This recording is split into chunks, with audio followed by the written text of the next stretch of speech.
Hi friends, మీ బరంపురం తెలుగమ్మాయి. ఈరోజు గుత్తి వంకాయ curry చేద్దాం. కావాల్సిన పదార్థాలు: చిన్న వంకాయలు తీసుకున్నాను, ఉల్లిపాయలు, పచ్చిమిరపకాయలు, ఎల్లుల్లిపాయలు, అల్లం ఇవన్నీ క్లీన్ చేసి పక్కన పెట్టుకున్నాను. ఇప్పుడు ఇవి మిక్సీ చేసుకుందాం.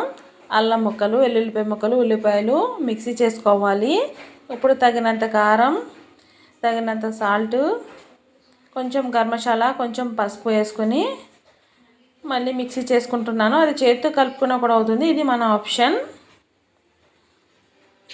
ఇప్పుడు కళాయి పెట్టి ఆయిల్ వేసుకున్నాను. వంకాయలు 4 పాయింట్లలాగా, చిన్న వంకాయలు 4 పాయింట్లలాగా ఇలా కట్ చేసుకున్నాను. ఇలా కట్ చేసుకొని ఇందులో స్టఫింగ్ ఇప్పుడు మనం చేసుకున్నాం కదా, అది స్టఫింగ్ పెట్టుకొని కళాయిలో వేసుకుందాం. పచ్చిమిరపకాయలు, వంకాయలు వేసుకొని బాగా ఫ్రై చేసుకోవాలి.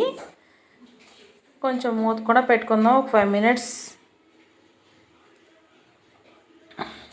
మినిట్స్ తర్వాత మూత తీసి చూద్దాం. ఇలా ఫ్రై అయిన తర్వాత, బాగా ఫ్రై అయిన తర్వాత తగినంత వాటర్ వేసుకుని మళ్ళీ మూత పెట్టుకుందాం. కర్రీ రెడీ అయిపోయింది ఫ్రెండ్స్. చాలా టేస్టీగా ఉంటుంది. ట్రై చేసి చూడండి. నచ్చితే లైక్ చేయండి, షేర్ చేయండి, సబ్స్క్రైబ్ చేయండి ప్లీజ్.